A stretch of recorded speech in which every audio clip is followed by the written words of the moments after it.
नमस्कार दोस्तों, स्वागत है आप सभी का हमारे चैनल ओम भक्ति स्टोरी पर। दोस्तों, आज हम आपको सुनाएंगे शिव के वरदान की कहानी। अगर आप हमारे चैनल पर नए हैं, प्लीज़ हमारे वीडियो को लाइक करें, चैनल को सब्सक्राइब करें और शेयर करें।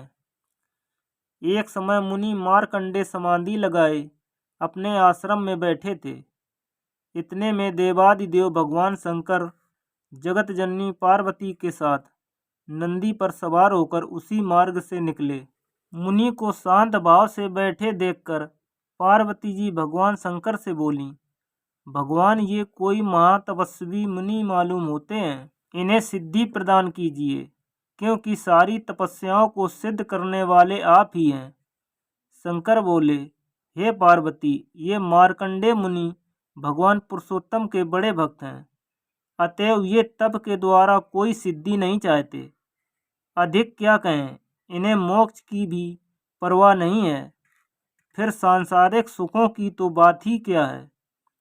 तथापि हे पार्वती, हम चलकर थोड़ी देर इनसे वार्तालाप करें, क्योंकि साधु समागम से बढ़कर संसार में कोई लाभ नहीं होता। यह कहकर भगवान शंकर मुनि के समीप गए, किंतु मुनि की वृत्तियां ब्रह्मा में लीन होने के कारण उनका ब्रह्म ज्ञान लुप्त हो गया था। अतएव उन्हें जगदम्बा शिव पार्वती के आने का पता ही नहीं लगा। यह देखकर शंकर भगवान अपनी योग माया के प्रभाव से मुनि की हृदय गुहा में प्रविष्ट हो गए।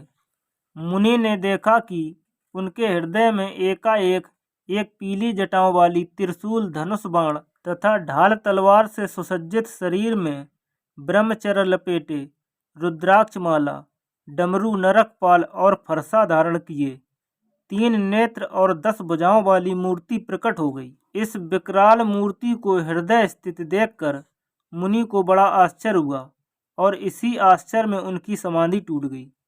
मुनि ने आंखें खोलकर देखा तो सामने भगवान रुद्र पार्वती सहित अपने गणों को साथ लिए खड़े थे। मुनि ने उन्हें साष्टांग प्रणाम किया और पार्वती सहित उनकी भक्तिपूर्ण पूजा की। प्रसन्न होकर भगवान शंकर बोले, हे मुने, हम तुम्हारी भक्ति से प्रसन्न हैं, अतः हमसे इच्छित वर मांगो। ब्रह्मा, विष्णु और मैं तीनों ही वर देने वालों में श्रेष्ठ हैं। तुम्हारी यह तरह जो लोग हम तीनों की समान भाव से भक्ति करते हैं तथा जो शांत, निसंग, निवैर, प्राणी मात्र के प्रति दया करने वाले और सर्वस्त्र समृष्टि रखने वाले हैं, उनकी इंद्र आदि लोकपाल ही नहीं अपितु हम तीनों भी वंदना और सेवा पूजन करते हैं, क्योंकि आप लोग हम तीनों में, अपने में तथा जगत के अन्य प्राणियों में अणु मात्र भी भेद नहीं देखते। अतएव हम लोग आप जैसे ब्राह्मणों का भजन किया करते हैं।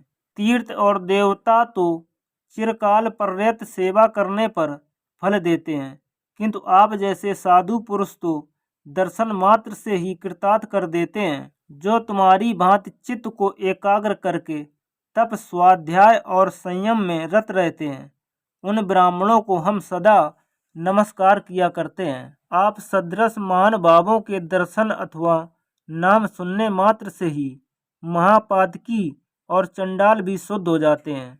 फिर जिन्हें आप लोगों के साथ संसर्ग आदि का सौभाग्य प्राप्त होता है, उनकी तो बात ही क्या है। भगवान शंकर के इन वचनों को सुनकर ऋषि गदगद हो गए। वे बोले, भगवान, मैं तो आपके दर्शन मात्र से कृतार्थ हो गया और वरदान क्या मांगूं। तथापि आपसे मेरी यही प्रार्थना है कि मेरी भगवान में अच्युत और उनके भक्तों में तथा आप में अनन्य भक्त हो। शंकर बोले, हे विप्रवर, तुम्हारी यह अभिलाषा पूर्ण हो।